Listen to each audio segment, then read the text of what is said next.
എല്ലാവർക്കും പുതിയൊരു വീഡിയോയിലേക്ക് സ്വാഗതം. അപ്പോൾ നമ്മൾ ഇന്ന് ചെയ്യാൻ പോകുന്നത് CRPFൻ്റെ റിക്രൂട്ട്മെൻറ്റിൻ്റെ ആപ്ലിക്കേഷൻ വീഡിയോ ആണ്. എത്രയും വേഗം നിങ്ങൾ ഇത് കണ്ട് അപ്ലൈ ചെയ്തോ, ഈ ഒരു സംശയവും നിങ്ങൾക്ക് വരത്തില്ല. ഓക്കെ, ഇത് മൈന്യൂട്ടായിട്ടുള്ള കാര്യം പോലും ഞാൻ ചെയ്താണ് പോണത്. ഇത് നോക്കി അങ്ങ് ചെയ്താൽ മതി. ഇപ്പം തന്നെ അങ്ങ് അപ്ലൈ ചെയ്യുക. 10ാം ക്ലാസ്സുകാർക്കുള്ള നല്ലൊരു അവസരമാണ്, ബോയ്സിനും ഗേൾസിനും. ഇതിൻ്റെ വീഡിയോ കാണാത്തവരുണ്ടെങ്കിൽ വീഡിയോയുടെ ലിങ്ക് ഞാൻ കൊടുത്തേക്കാം ഡിസ്ക്രിപ്ഷനിൽ. അത് കണ്ടിട്ട് വന്നിട്ട് മാത്രം ഇത് കാണുക, ഇല്ലെങ്കിൽ നിങ്ങൾക്കൊന്നും മനസ്സിലാവത്തില്ല. ഓക്കെ, അപ്പോൾ CRPFൻ്റെ ട്രേഡ്സ്മാൻ റിക്രൂട്ട്മെൻ്റ് ആണ്. അപ്പോൾ അതിൻ്റെ ഒഫീഷ്യൽ വെബ്സൈറ്റാണ് ഞാൻ ഇപ്പോൾ നിൽക്കുന്നത്. അതിങ്ങനെ സ്ക്രോൾ ചെയ്ത് വന്നാൽ ഇതിൻ്റെ ലിങ്ക് ഞാൻ ഡിസ്ക്രിപ്ഷനിൽ കൊടുക്കുന്നുണ്ട്. ഈ ലിങ്കിൽ കയറുമ്പോൾ ഇങ്ങനൊരു ടാബിലേക്കാണ് വരുന്നത്. ഇങ്ങനെ സ്ക്രോൾ ചെയ്ത് പോകുമ്പോൾ നിങ്ങൾക്ക് താഴെ ഇവിടെ കാണാം constable, technical and tradesman and pioneer recruitment 2026. ഇവിടെ വ്യൂ ഡീറ്റെയിൽസ് കൊടുത്തു കഴിഞ്ഞാൽ നിങ്ങൾക്ക് PDF കിട്ടുന്നതാണ്. ഞാനിവിടെ PDF ഓൾറെഡി നിങ്ങളെ കാണിച്ചതാണ് ആപ്ലിക്കേഷൻ വീഡിയോയിൽ. അപ്ലൈ ഹിയർ എന്ന് പറയുന്ന ടാബിലോട്ട് പോവുകയാണ്. ഓക്കെ, അപ്ലൈ ഹിയർ അതിൽ ക്ലിക്ക് ചെയ്യുകയാണ്. ഓക്കെ, അതിൽ ക്ലിക്ക് ചെയ്യുമ്പോൾ ഇത്തരത്തിലൊരു ഇൻ്റർഫേസ് വന്നിരിക്കുകയാണ്. ഈ ഒരു ഇൻ്റർഫേസിൽ രജിസ്ട്രേഷനാണ്. എല്ലാവരും രജിസ്ട്രേഷൻ ചെയ്തേ പറ്റുള്ളൂ. ആദ്യമായിട്ട് അപ്ലൈ ചെയ്യുന്നതായാലും മുമ്പ് ചെയ്തിട്ടുള്ളവരായാൽ പോലും രജിസ്ട്രേഷൻ മസ്റ്റാണ്.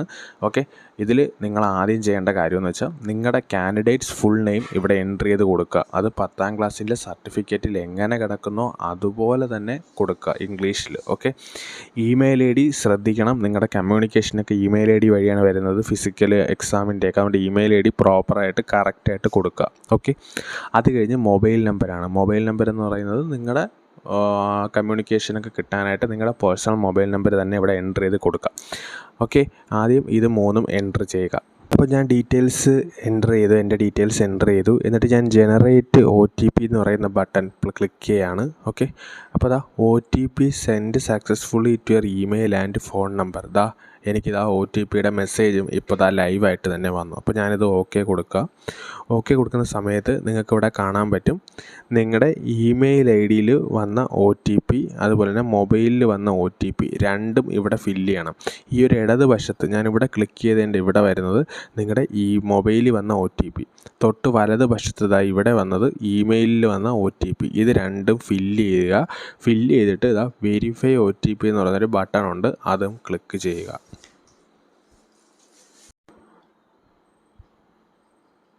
ഓക്കെ, ഈ രണ്ട് പാസ്വേഡും രണ്ട് OTP വന്നതിന് ശേഷം വെരിഫൈ OTP എന്ന് പറയുന്ന ബട്ടൺ ക്ലിക്ക് ചെയ്യുക. ഓക്കെ, അപ്പോൾ വെരിഫൈ OTP എന്നപ്പോൾ എനിക്കിവിടെ ഇമ്പോർട്ടൻ്റ് ഇൻസ്ട്രക്ഷൻസ്, ഇതിൻ്റെ അപ്ലൈ ചെയ്യേണ്ട ഇൻസ്ട്രക്ഷൻസ് കാര്യങ്ങളൊക്കെ വന്നു. അതെല്ലാം ജസ്റ്റ് ഒന്ന് വായിച്ച് ഓപ്പൺ ചെയ്തിട്ട് ജസ്റ്റ് ഒന്ന് ക്ലോസ് ചെയ്യുക. ഓക്കെ, എന്നിട്ട് ഇവിടെ എൻ്റെ ആപ്ലിക്കേഷൻ ഹിസ്റ്ററി എന്നൊക്കെ പറഞ്ഞ് ഇവിടെ ഒന്ന് വന്നിട്ടുണ്ട്. ഇവിടെ ഒന്നും വേറെ ഒന്നും വന്നിട്ടില്ല. എല്ലാവരും പുതുതായിട്ട് രജിസ്ട്രേഷൻ ചെയ്യുന്നതുകൊണ്ട് വേറെ ഒന്നും ഇവിടെ വരുന്നില്ല. അപ്പോൾ ഇങ്ങനൊരു ടാബാണ് OTP കൊടുക്കുമ്പോൾ വരുന്നത്. അവിടെ നിങ്ങൾ ചെയ്യേണ്ടതെന്ന് വെച്ച് കഴിഞ്ഞാൽ അപ്ലൈ ന്യൂ അഡ്വർടൈസ്മെൻറ്റ് തൊട്ട് മുകളിൽ നിങ്ങൾക്ക് ഇവിടെ കാണാൻ പറ്റും. അപ്ലൈ ന്യൂ അഡ്വർടൈസ്മെൻറ്റ് എന്ന് പറഞ്ഞത് ഒരു ടാബ് ഇവിടെ കാണാം. നിങ്ങൾക്കിപ്പോൾ ഞാൻ കാണിക്കുന്നുണ്ട്. ഓക്കെ, ഈ ഒരു ടാബ് നിങ്ങളിപ്പോൾ കണ്ടു. ഈ ഒരു ടാബിലേക്ക് നിങ്ങൾ ക്ലിക്ക് ചെയ്യുക. ഓക്കെ, ഈ ഒരു ക്ലിക്ക് ചെയ്യുമ്പോൾ വീണ്ടും നിങ്ങളുടെ ആ ഒരു പഴയ ഇൻ്റർഫേസിലേക്ക് ഒന്നുകൂടെ പോവും. അവിടെ ഇവിടെ അപ്ലൈ ഹിയർ.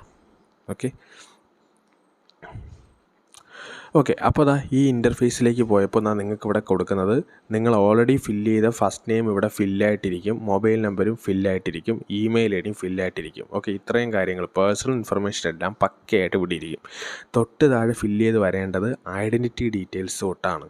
ഓക്കെ, അപ്പോൾ നിങ്ങൾ പാസ്വേഡ് ചേഞ്ച് ചെയ്തതിന് ശേഷം നിങ്ങൾ മെയിലിലോട്ടും കൂടെ ജസ്റ്റ് ഒന്ന് വന്നു കഴിഞ്ഞാൽ നിങ്ങൾക്ക് ഇവിടെ ഒരു CRPFൻ്റെ നിങ്ങൾക്കൊരു യൂസർ IDയും പാസ്വേഡും CRPF തന്നിരിക്കും. അവരുടെ ഒഫീഷ്യൽ മെയിൽ വഴി നിങ്ങൾക്ക് വരും. അപ്പോൾ നിങ്ങൾ ചെയ്യേണ്ടതെന്ന് വെച്ച് കഴിഞ്ഞാൽ നിങ്ങൾ ഒന്നും കൂടെ, അതായത് ഈ പാസ്വേഡ് അടിച്ച് കഴിഞ്ഞിട്ട് ഒന്നും കൂടെ ജസ്റ്റ് ഒന്ന് മെയിലിലേക്ക് വേണം ആദ്യം വരാൻ. ഓക്കെ, മെയിലിലേക്ക് വരുമ്പോൾ ഇത്തരത്തിലൊരു മെസ്സേജ് കൺഫേം ആയിട്ട് നിങ്ങൾക്ക് വന്നിട്ടുണ്ടാവും. ഇനി നിങ്ങൾ എന്ത് ചെയ്യുക, ആ ലിങ്കിൽ ഒന്നുകൂടെ കയറി ലോഗിൻ ചെയ്യാൻ നോക്കുക. ലോഗിൻ ചെയ്യുന്ന സമയത്ത് ഇവർ തന്നേക്കുന്ന പാസ്വേഡ് ജസ്റ്റ് ഒന്ന് ചേഞ്ച് ചെയ്യുന്ന ബെറ്റർ ആയിരിക്കും. അവർ തന്നെ അതിൽ പറയുന്നുണ്ട്, security reason we recommended to change your password after first login. ഇല്ലെങ്കിൽ നിങ്ങൾക്ക് ഈ പാസ്വേഡ് തന്നെ യൂസ് ചെയ്യാം, മറന്നു പോകരുത്. അത്രേ ഉള്ളൂ. എവിടെയെങ്കിലും നോട്ട് ചെയ്തോ എഴുതിയോ എന്തെങ്കിലും വെച്ചേക്കുക. ഓക്കെ, ഞാനപ്പോൾ ആ ലിങ്ക് ഒന്നും കൂടി എടുത്തപ്പോഴത്തേക്ക് നിങ്ങൾക്ക് ഇവിടെ കാണാം ഏറ്റവും റൈറ്റ് സൈഡിൽ കാൻഡിഡേറ്റ് ലോഗിൻ എന്ന് പറയുന്നൊരു ബട്ടൺ ഉണ്ടായിരുന്നു. Candidate login. ഓക്കെ, രജിസ്റ്ററിൻ്റെ ബട്ടൺ ഞെക്കിയാൽ നമ്മൾ നേരത്തെ ചെയ്തതുപോലെ രജിസ്ട്രേഷൻ പ്രോസസ്സിലേക്ക് വേണമാണ് പോണത്. അതല്ലെങ്കിൽ നിങ്ങൾക്ക് ഡയറക്റ്റ് ഞാൻ നേരത്തെ പറഞ്ഞ ഹോം പേജിൽ തൊട്ട് താഴെ ഇവിടുന്ന് ഡയറക്റ്റ് അപ്ലൈ ഹിയർ കൊടുത്ത് രജിസ്ട്രേഷനും ചെയ്യാം. അപ്പോൾ ഞാനിനി ചെയ്യുന്നത്, എനിക്ക് മെയിൽ വന്നു. ഓക്കെ, അപ്പോൾ ഞാനിനി എന്ത് ചെയ്യും, എനിക്ക് ലോഗിൻ ചെയ്യണം. ഒന്ന് പ്രോപ്പറായിട്ട് പാസ്വേഡൊക്കെ ചേഞ്ച് ചെയ്ത് ലോഗിൻ ചെയ്യണം. അപ്പോൾ ഞാനിവിടെ കാൻഡിഡേറ്റ് ലോഗിൻ ക്ലിക്ക് ചെയ്യുന്നു. ഓക്കെ, കാൻഡിഡേറ്റ് ലോഗിൻ ക്ലിക്ക് ചെയ്യുമ്പോൾ നിങ്ങൾക്കിവിടെ നിങ്ങളുടെ ഇമെയിൽ അഡ്രസ്സും CRPF നിങ്ങൾക്ക് തന്ന പാസ്വേഡും കൊടുക്കുക. ഈ ഒരു ക്യാപ്ചയും അടിച്ച് സൈൻ ഇൻ ചെയ്യുക. ഓക്കെ, അപ്പോൾ ആ പാസ്വേഡ് അടിച്ച് ലോഗിൻ ചെയ്താലും നിങ്ങൾക്ക് ലോഗിൻ ആവാൻ പറ്റും. നിങ്ങൾക്ക് വേണമെങ്കിൽ അവിടെ ഫോർഗോട്ട് പാസ്വേഡ് അടിച്ച് നിങ്ങളുടെ സ്വന്തം പാസ്വേഡ് നിങ്ങൾക്ക് സെറ്റ് ചെയ്യാവുന്നതാണ്. ഞാനിപ്പോൾ എനിക്ക് തന്ന CRPF തന്ന ആ ഒരു പാസ്വേഡ് വെച്ചാണ് ഞാനിപ്പോൾ ലോഗിൻ ചെയ്തേക്കുന്നത്. ഓക്കെ, അപ്പോൾ ഇൻസ്ട്രക്ഷനൊക്കെ ക്ലോസ് ചെയ്ത് നേരത്തെ വന്നതുപോലത്തെ ടാബ് വീണ്ടും വരികയാണ്. അപ്പോൾ അവിടെ ഒരു ടാബിൽ നിങ്ങൾക്ക് കാണാം അപ്ലൈ ന്യൂ അഡ്വർടൈസ്മെൻറ്റ്. വലതുവശത്തായിട്ട് അപ്ലൈ ന്യൂ അഡ്വർടൈസ്മെൻറ്റ്. ലോഗിൻ ചെയ്തപ്പോൾ ഇൻ്റർഫേസ് ആണ് എനിക്ക് കാണിക്കുന്നത്. അപ്ലൈ ന്യൂ അഡ്വർടൈസ്മെൻറ്റ് ക്ലിക്ക് ചെയ്യുക. ഓക്കെ, അപ്പോൾ വീണ്ടും ആ പഴയതിലോട്ട് പോവും. അവിടെ അപ്ലൈ ഹിയറിൽ ക്ലിക്ക് ചെയ്യുക. ഓക്കെ, അപ്ലൈ ഹിയറിലേക്ക് ക്ലിക്ക് ചെയ്യുമ്പോൾ ഇവിടെ പേഴ്സണൽ ഇൻഫർമേഷൻ, അതായത് candidates full name, mobile number, email ID ഇതെല്ലാം ഓൾറെഡി ഫില്ലായിട്ടിരിക്കുകയാണ്. നിങ്ങൾ രജിസ്ട്രേഷൻ കൊടുത്തപ്പോൾ ഡേറ്റ തന്നെയാണ് അതിൽ കയറി ഫെച്ച് ആയിട്ടിരിക്കുന്നത്. അപ്പോൾ അത് ഓൾറെഡി സെറ്റാണ്. നമ്മൾ ഫില്ല് ചെയ്യേണ്ടത് ഐഡൻറ്റിറ്റി ഡീറ്റെയിൽസ് തൊട്ടാണ്. ഓക്കെ, അപ്പോൾ ആദ്യം ഐഡൻറ്റിറ്റി ടൈപ്പ്, അത് നിങ്ങൾ ആധാർ വയ്ക്കാൻ മാക്സിമം ശ്രമിക്കുക. ബയോമെട്രിക് ഓതൻറ്റിക്കേഷൻ ചെയ്യുന്നതാണ്. അപ്പോൾ ആധാർ വയ്ക്കാനായിരിക്കും ഏറ്റവും ബെറ്റർ. ആധാർ കാർഡ് ഇല്ലാത്തവർ മാത്രം മറ്റ് ഓപ്ഷൻസ് നോക്കിയാൽ മതി. അപ്പോൾ ഞാനിവിടെ ആധാറാണ് കൊടുക്കുന്നത്.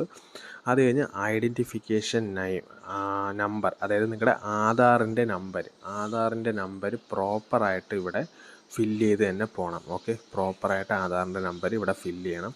അത് കഴിഞ്ഞ് നെയിം ഓൺ ഐഡൻറ്റിഫിക്കേഷൻ, അതായത് നിങ്ങളുടെ ആധാറിൽ നിങ്ങളുടെ പേര്, അതാണ് അവർ ഉദ്ദേശിക്കുന്നത്. ആധാറിൽ നിങ്ങളുടെ പേര് എങ്ങനെയാണോ അതുപോലെ തന്നെ ഫില്ല് ചെയ്യുക. ഓക്കെ, അടുത്തത് ഇമ്പോർട്ടൻ്റ് ആയിട്ട് വരുന്നതാണ് ഡേറ്റ് ഓഫ് ബർത്ത്. അവിടെ ഒരു കലണ്ടർ ബട്ടൺ ഉണ്ട്. ഓക്കെ, ആ കലണ്ടർ ബട്ടണിൽ ക്ലിക്ക് ചെയ്ത് കഴിഞ്ഞാൽ നിങ്ങൾക്ക് ഡേറ്റ് ഓഫ് ബർത്ത് പ്രോപ്പറായിട്ട് ഇവിടെ സെറ്റ് ചെയ്ത് വയ്ക്കാം. ഓക്കെ, ഡേറ്റ് ഓഫ് ബർത്ത് അല്ലെങ്കിൽ എൻ്റർ ചെയ്യുകയോ അല്ലെങ്കിൽ കലണ്ടറിൻ്റെ ബട്ടണിൽ ക്ലിക്ക് ചെയ്യുകയാണെങ്കിൽ നിങ്ങൾക്ക് ഇവിടെ ഡേറ്റ് ഓഫ് ബർത്ത് സെറ്റ് ചെയ്ത് നിങ്ങളുടെ പ്രോപ്പർ ഇയറും എല്ലാം ഒക്കെ വെച്ച് സെറ്റ് ചെയ്യാൻ പറ്റുന്നതായിരിക്കും. ഓക്കെ, അത് കഴിഞ്ഞ് നിങ്ങൾ ചെയ്യേണ്ടതെന്ന് പറയുമ്പം ഡേറ്റ് ഓഫ് ബർത്ത് കൊടുക്കുന്ന സമയത്ത് തന്നെ ഓട്ടോമാറ്റിക്കായിട്ട് നിങ്ങളുടെ കറക്റ്റ് വയസ്സ്, മാസം, ദിവസം ഇതെല്ലാം കറക്റ്റായിട്ട് ഫെച്ച് ആവുന്നത് നിങ്ങൾക്ക് ഇവിടെ കാണാം. ഏജിൻ്റെ അവിടെ ഒന്നും ഫില്ല് ചെയ്യേണ്ടത് ഓട്ടോമാറ്റിക് ഫെച്ച് ആവും. ഇനി നാഷണാലിറ്റി വരുന്ന സമയത്ത് ഇന്ത്യൻ കാൻഡിഡേറ്റ്സിന് മാത്രമേ കൊടുക്കാൻ പറ്റുള്ളൂ. അത് കഴിഞ്ഞ് ഫാദേഴ്സ് നെയിം, അച്ഛൻ്റെ പേര് ഇംഗ്ലീഷിൽ സർട്ടിഫിക്കറ്റിൽ കിടക്കുന്ന പോലെ തന്നെ, 10ാം ക്ലാസ്സിൻ്റെ സർട്ടിഫിക്കറ്റാണ് ബേസ്, അതിൽ കിടക്കുന്ന പോലെ തന്നെ കൊടുക്കുക. അത് കഴിഞ്ഞ് മദേഴ്സ് നെയിമിൻ്റെ പേരിൻ്റെ ഫോമാറ്റ് കറക്റ്റ് 10ാം ക്ലാസ് സർട്ടിഫിക്കറ്റ് എങ്ങനെ കിടക്കുന്നോ അതുപോലെ തന്നെ കൊടുക്കുക. ഓക്കെ, അത് കഴിഞ്ഞ് പെർമനൻറ്റ് ഐഡൻറ്റിഫിക്കേഷൻ മാർക്കാണ് ചോദിച്ചിരിക്കുന്നത്. പെർമനൻറ്റ് ഐഡൻറ്റിഫിക്കേഷൻ മാർക്ക് എന്ന് പറയുന്നത് നമ്മുടെ ശരീരത്തിലെ ഏതെങ്കിലും ഒരു വിസിബിൾ പാർട്ടിലുള്ള അടയാളമാണ്. അപ്പോൾ കേരളത്തിലെ SLC പഠിച്ചവരാണെങ്കിൽ നിങ്ങളുടെ എല്ലാവരുടെ SLC സർട്ടിഫിക്കറ്റിൻ്റെ തൊട്ട് താഴെ ഐഡൻറ്റിഫിക്കേഷൻ മാർക്ക് ഒരു 2 എണ്ണം കാണും. അതിലേതെങ്കിലും ഒരെണ്ണം ഇവിടെ എഴുതിയാൽ മതി. ഇനി CBSE ബോർഡിലുള്ളവരൊക്കെ ആണെങ്കിൽ പോലും നിങ്ങളുടെ വിസിബിൾ ആയിട്ടുള്ള പാർട്ടിലെ എന്തെങ്കിലും ഒരു അടയാളം അത് നിങ്ങളിവിടെ ഫില്ല് ചെയ്യണം. അത് കയ്യിലോ അല്ലെങ്കിൽ വിസിബിളായിട്ട് കാണാൻ പറ്റുന്ന പാർട്ടിലായിരിക്കണം എന്നാണ് ക്രൈറ്റീരിയ ഉള്ളത്. അപ്പോൾ അവിടെ പെർമനൻറ്റ് ഐഡൻറ്റിഫിക്കേഷൻ മാർക്ക് അത് എവിടെയാണെന്ന് ഡിസ്ക്രൈബ് ചെയ്താൽ മതി. SLC സർട്ടിഫിക്കറ്റ് ഉള്ളവർക്ക് സീനില്ല, അവർക്ക് പ്രോപ്പറായിട്ട് ആ ഒരു സർട്ടിഫിക്കറ്റിനെ തൊട്ട് താഴെ കൊടുത്തിട്ടുണ്ട്, ഏറ്റവും താഴെ ഐഡൻറ്റിഫിക്കേഷൻ മാർക്കെന്നും പറഞ്ഞ്. അപ്പോൾ അത് നോക്കി ഫില്ല് ചെയ്യുക. ഓക്കെ, ജെൻഡർ ഇമ്പോർട്ടൻ്റ് ആണ്. ഏതാണോ ജെൻഡർ അത് സെലക്ട് ചെയ്യുക. മാരിറ്റൽ സ്റ്റാറ്റസ്, മാരീഡാണോ അൺമാരീഡാണോ എന്താണോ അത് കറക്റ്റ് ഫില്ല് ചെയ്യുക. ഓക്കെ, ഇനി ഡൊമസിയൽ എന്ന് വെച്ച് കഴിഞ്ഞാൽ നമ്മൾ കേരളത്തിൽ, അതായത് നമ്മൾ കേരളത്തിലെ വേക്കൻസിക്ക് അപ്ലൈ ചെയ്യുമ്പോൾ ഡൊമസിയൽ കേരള ആയിരിക്കണം വേണ്ടത്. നമ്മളെല്ലാവരും ഡൊമസിയൽ എലിജിബിൾ ആണ്. അപ്പോൾ അത് ഈ ഒരു ഓപ്ഷൻ എല്ലാവരും yes കൊടുത്താൽ മതി. അത് കഴിഞ്ഞ് have you migrate from the state, നിങ്ങൾ വേറെ ഏതെങ്കിലും സ്റ്റേറ്റിൽ നിന്ന് മൈഗ്രേറ്റ് ചെയ്ത് വന്നവരാണോ? അപ്പോൾ അല്ല, അപ്പോൾ അത് നോ കൊടുക്കുക. അത് കഴിഞ്ഞ് സ്റ്റേറ്റ് ഓഫ് ഒറിജിൻ, നിങ്ങൾ ഏത് സ്റ്റേറ്റാണ്? അപ്പോൾ നമ്മൾ കേരളയാണ്, അവിടെ കേരള ഒരു ഓപ്ഷൻ കാണും, കേരള സെലക്ട് ചെയ്ത് കൊടുക്കുക. അത് കഴിഞ്ഞ് ഏത് ജില്ലയാണ്, ജില്ലയെന്ന് പറയുമ്പോൾ നമ്മുടെ ജില്ല കറക്റ്റ് കൊടുക്കുക, അത് ഫില്ല് ചെയ്യുക.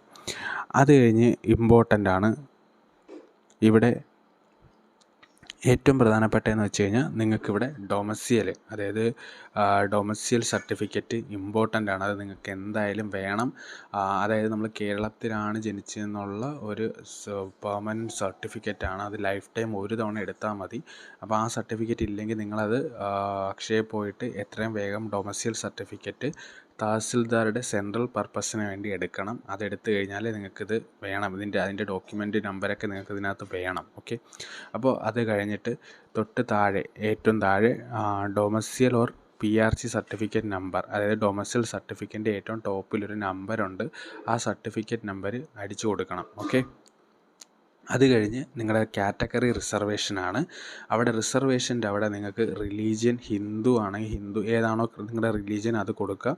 കാറ്റഗറി എന്ന് പറയുമ്പം ജനറൽ വിഭാഗത്തിലുള്ളവരൊക്കെ അൺറിസർവ്ഡ് ജനറൽ വേണം കൊടുക്കാൻ. SC ST OBC EWS ഒക്കെ ആണെങ്കിൽ നിങ്ങൾ ഏതാണോ റിസർവേഷൻ ക്രൈറ്റീരിയ അത് ഫില്ല് ചെയ്യുക. ഓക്കെ, അത് കഴിഞ്ഞ് അതർ റിസർവേഷൻ നിങ്ങൾക്ക് വേറെ എന്ത് മെത്തേഡ് ഓഫ് റിക്രൂട്ട്മെൻറ്റാണ് നിങ്ങൾ വരുന്നത്. നമ്മളെല്ലാം മിക്കവരും ഡയറക്റ്റ് എൻട്രിയാണ്. എക്സ് സർവീസ്മാൻ ഉള്ളവർ മാത്രം എക്സ് സർവീസൻ ഫില്ല് ചെയ്താൽ മതി.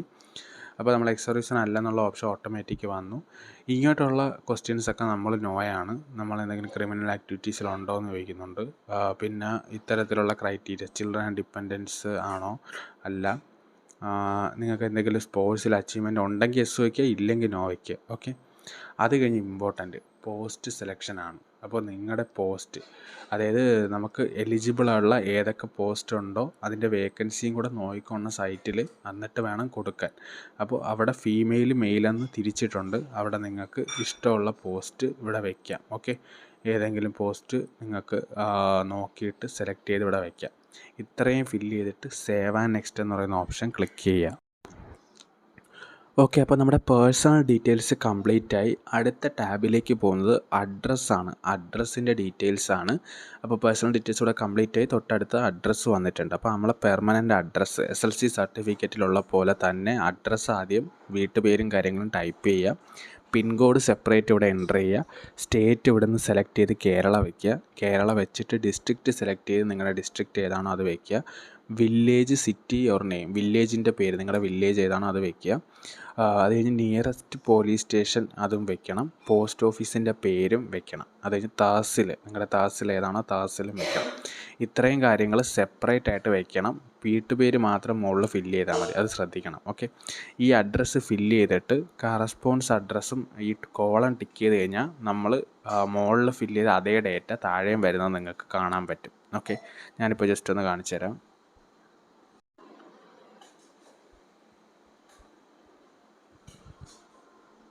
ഓക്കെ, ഞാനപ്പോൾ ഇവിടെ അഡ്രസ്സിൻ്റെ ഡേറ്റ ഫില്ല് ചെയ്തിട്ട് ഞാൻ ഈ ഒരു സെയിം ആസ് പെർമനൻ്റ് അഡ്രസ്സിൻ്റെ കോളം ക്ലിക്ക് ചെയ്ത് കഴിഞ്ഞാൽ അതേ ഡേറ്റ നിങ്ങൾക്ക് കറസ്പോൺസ് അഡ്രസ്സിലും വരുന്നതായിട്ട് കാണാം. ഓക്കെ, അതെല്ലാം കൊടുത്തിട്ട് ഇവിടെ സേവ് ആൻഡ് നെക്സ്റ്റ് കൊടുക്കുക. Okay, save and next fill ചെയ്യുക. Okay, save and next fill ചെയ്യുമ്പോൾ അടുത്ത ടാബ് വരുന്നത് ക്വാളിഫിക്കേഷനാണ്. ക്വാളിഫിക്കേഷൻ ഇമ്പോർട്ടൻ്റ് ആണ്. ബേസിക് ക്വാളിഫിക്കേഷൻ 10ാം ക്ലാസ് ആണ്. അപ്പോൾ നിങ്ങളിവിടെ ക്വാളിഫിക്കേഷൻ്റെ ആദ്യം വരുന്ന ടാബിൽ ആദ്യം 10ാം ക്ലാസ് ആഡ് ചെയ്യുക. അത് കഴിഞ്ഞിട്ട് ബാക്കി ക്വാളിഫിക്കേഷൻ ആഡ് ചെയ്യുക. ഓക്കെ, ഓർഡർ അങ്ങനെയാണ്. 10ാം ക്ലാസ് ആദ്യം. അപ്പോൾ ആദ്യം ഇവിടെ കാണാം SSC ഓർ മെട്രിക് ആയി, അതാണ് 10ാം ക്ലാസ്. ഓക്കെ, അത് കഴിഞ്ഞ് സർട്ടിഫിക്കറ്റ് നമ്പർ.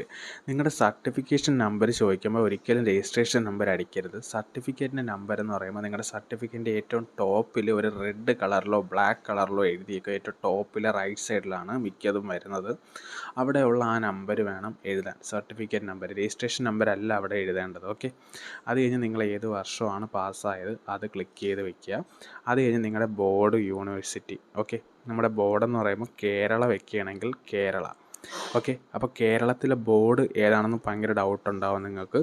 ആ ഒരു ബോർഡ് നിങ്ങൾക്ക് ഇവിടെ സ്റ്റേറ്റ് ബോർഡെന്ന് വെച്ചാൽ മതി. സ്റ്റേറ്റ് ബോർഡ്, അതായത് കേരളത്തിൽ നമ്മൾ SLC പഠിച്ചവരാണെങ്കിൽ സ്റ്റേറ്റ് ബോർഡ്. CBSEക്കാർക്ക് അവരുടെ ബോർഡുണ്ട്. CBSE ബോർഡുണ്ട്, ICC ബോർഡുണ്ട്. അപ്പോൾ മിക്കുള്ളവർക്കും സ്റ്റേറ്റ് ആണെങ്കിൽ സ്റ്റേറ്റ് വയ്ക്കുക, CBSE ICC ഏതാണെന്ന് നോക്കിയിട്ട് അത് വയ്ക്കുക. ഓക്കെ, അത് നിങ്ങൾ വെച്ചതിന് ശേഷം നിങ്ങളിപ്പം സർട്ടിഫിക്കറ്റ് നമ്പർ ഞാനിപ്പോൾ ഒരു ഡേറ്റ എൻ്റർ ചെയ്ത് കൊടുക്കുകയാണ്. ഒരു ഓപ്ഷൻസ് അതും കൊടുത്തു. ഓക്കെ, അത് കഴിഞ്ഞ് ഇവിടെ ആഡ് എന്ന് പറയുന്നൊരു ഓപ്ഷനുണ്ട്.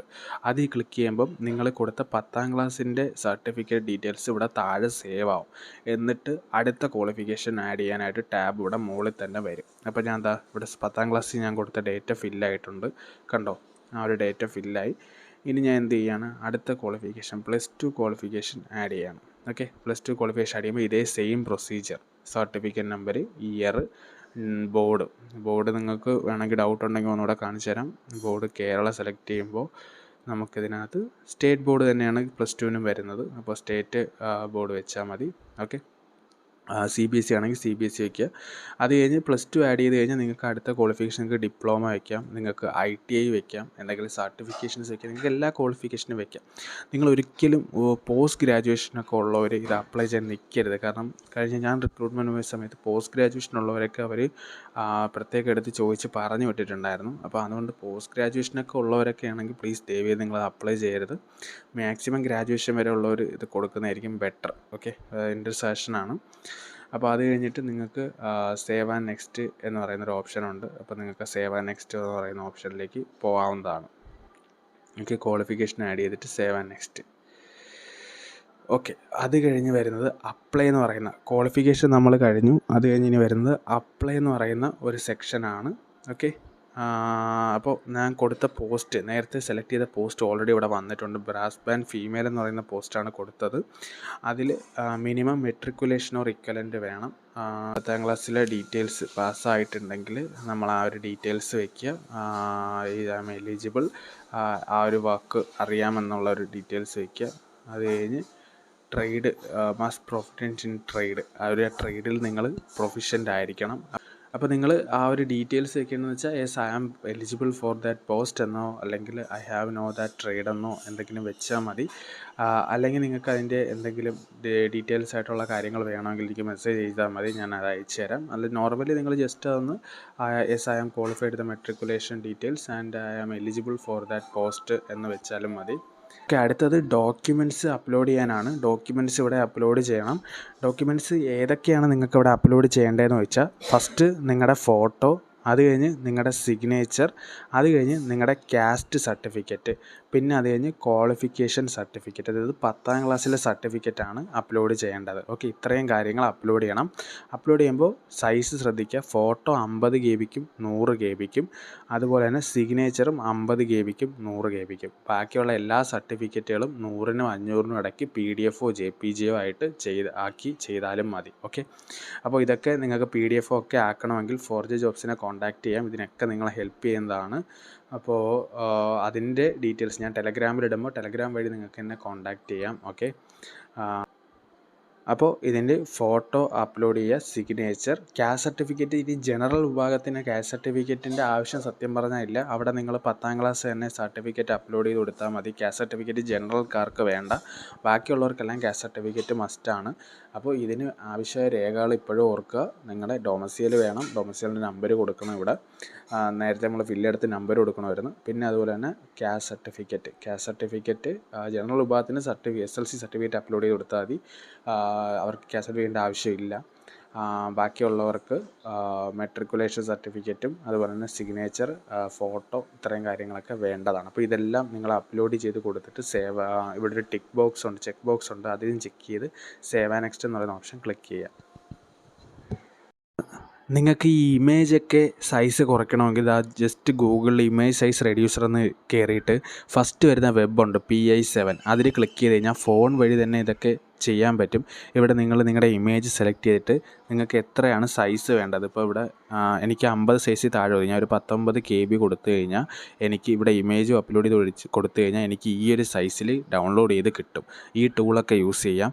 ഇനി മറ്റ് PDF ആണെങ്കിൽ നിങ്ങൾക്കിവിടെ PDF 24 PDF അല്ലെങ്കിൽ PDF സൈസ് റെഡ്യൂസർ എന്ന് പറഞ്ഞ് സെർച്ച് ചെയ്താൽ മതി. സെർച്ച് ചെയ്യുന്ന സമയത്ത് നിങ്ങൾക്ക് ഇവിടെ I love PDF എന്ന് പറയുന്ന വെബ്സൈറ്റ് ഉണ്ട്, അതും യൂസ് ചെയ്ത് PDFൻ്റെ സൈസും കംപ്രസ് ചെയ്യാം. ഓക്കെ, അപ്പോൾ ഞാൻ എൻ്റെ ഈ ഇമേജൊക്കെ അപ്ലോഡ് ചെയ്ത് സേവ് ആൻഡ് നെക്സ്റ്റ് എന്ന് പറയുന്ന ഓപ്ഷൻ കൊടുക്കുകയാണ്. ഓക്കെ, അപ്പോൾ സേവ് ആൻഡ് നെക്സ്റ്റ് കൊടുക്കുമ്പോൾ എനിക്കൊരു ആപ്ലിക്കേഷൻ റിവ്യൂ വരുന്നുണ്ട്. അപ്പോൾ അതെല്ലാം നിങ്ങൾ കൊടുത്ത ഡേറ്റാസ് എല്ലാം കറക്റ്റ് ആണോ എന്നൊന്ന് ജസ്റ്റ് വായിച്ച് നോക്കിയാൽ മതി. ഓക്കെ, ജസ്റ്റ് വായിച്ച് നോക്കുക, വേറെ ഒരു കാര്യം ഇതിനകത്തില്ല. വായിച്ച് പ്രോപ്പറായിട്ട് കൊടുക്കുന്ന സമയത്ത് നിങ്ങൾ ഇമേജ് എല്ലാം അപ്ലോഡ് ചെയ്ത് കഴിഞ്ഞിട്ട് നിങ്ങൾ ഏറ്റവും താഴോട്ട് വരുമ്പോൾ ഇവിടെ ഡേറ്റ് ആൻഡ് പ്ലേസ്, ഡേറ്റ് നിങ്ങൾ ഇന്നത്തെ ഡേറ്റാണ് കൊടുക്കുന്നതെങ്കിൽ ഇന്നത്തെ ഡേറ്റ് തന്നെ വരും. അത് കഴിഞ്ഞ് പ്ലേസ് ഇവിടെ ഫില്ല് ചെയ്യുക. പ്ലേസ് നിങ്ങളുടെ കറക്റ്റ് ഏതാണോ അത് ഫില്ല് ചെയ്തിട്ട് പ്രധാനപ്പെട്ട കാര്യം സെൻറ്റർ പ്രിഫർ ചെയ്യുക. അവിടെ നിങ്ങളെല്ലാവരും CRPF പള്ളിപ്പുറം നമുക്ക് സെൻറ്ററാണ്. പള്ളിപ്പുറം എന്ന് വെച്ചാൽ നമ്മൾ കേരളത്തിലാണ്, തിരുവനന്തപുരത്ത്. അപ്പോൾ ആ ഒരു CRPF പള്ളിപ്പുറം ഇവിടെ കൊടുത്തിട്ടുണ്ട്. Group centre CRPF Pallippuram Thiruvananthapuram, അത് തന്നെ സെലക്ട് ചെയ്യുക. കേരളത്തിൽ ഈ ഒരു സെൻറ്ററേ ഉള്ളൂ. ആ ഒരു ഗ്രൂപ്പ് സെൻറ്റർ പ്രിഫറൻസ് ചെയ്യുക. പിന്നെ ഒരു സർവീസ് ഫീ എന്ന് പറയുന്നത് 47 രൂപയാണ് അടയ്ക്കേണ്ടത്. ഇതിപ്പോൾ ഗേൾ വെച്ചാണ് ഞാൻ അപ്ലൈ ചെയ്തത്, ഒരു ഗേളിനാണ് അപ്ലൈ ചെയ്തത്. അപ്പം സർവീസ് ഫീസ് കൊടുക്കേണ്ടത് 47.2 റുപ്പീസ് കൊടുക്കണം. ഓക്കെ, ആ ഒരു ഇത് വെച്ചിട്ട് നിങ്ങളുടെ ഇൻഫർമേഷൻ കറക്റ്റ് ആണെന്നുള്ള രീതി ക്ലിക്ക് ചെയ്തിട്ട് പേ നൗ എന്ന് പറയുന്ന ഓപ്ഷനുണ്ട്, അവിടെ പോവുക. ഓക്കെ, അപ്പോൾ നിങ്ങൾക്ക് പേ നൗവിലോട്ട് പോകുമ്പോൾ ഇത്തരത്തിലൊരു ടാബ് വരും. ഇത് 47 രൂപയാണ് ഇവിടെ അടയ്ക്കേണ്ടത്. അപ്പോൾ നിങ്ങൾക്ക് ഏത് പേയ്മെൻറ്റാണ് വേണ്ടതെന്നുള്ളത് നിങ്ങൾക്കിവിടെ സെറ്റ് ചെയ്യാൻ പറ്റും. പേയ്മെൻറ്റിൽ അപ്പോൾ നിങ്ങൾക്കിവിടെ UPI, ഗൂഗിൾ പേ ഒക്കെ വഴി അടയ്ക്കാൻ പറ്റും. UPI സെലക്ട് ചെയ്ത് കൊടുത്തു കഴിഞ്ഞാൽ നിങ്ങൾക്കിവിടെ QR കോഡ് ജനറേറ്റ് ആവും. കണ്ടോ, QR കോഡ് നിങ്ങൾക്കിവിടെ ജനറേറ്റ് ആവും. ആ QR കോഡ് ജനറേറ്റ് ആയി കഴിഞ്ഞാൽ ആ QR കോഡ് അങ്ങ് സ്കാൻ ചെയ്തോ സ്ക്രീൻഷോട്ട് എടുത്ത് വെച്ചിട്ട് ആ പൈസ അങ്ങ് അടച്ചാൽ മതി. സിമ്പിളാണ്. അപ്പോൾ നിങ്ങൾക്ക് തന്നെ പൈസയൊക്കെ അടച്ച് സ്വന്തമായിട്ട് ചെയ്യാൻ പറ്റും. ഇത് ചെയ്ത് കഴിയുമ്പോൾ നിങ്ങൾക്കൊരു PDF ആൻഡ് ആപ്ലിക്കേഷൻ നമ്പർ ലഭിക്കുന്നതാണ്, മെസ്സേജും ലഭിക്കുന്നതാണ്. അപ്പോൾ ഇത്രയേ ഉള്ളൂ, സിമ്പിളാണ് CRPFൻ്റെ അത് അപ്ലൈ ചെയ്യാൻ. എല്ലാവരും അപ്ലൈ ചെയ്യുക. Thanks for watching the video. Have A nice day.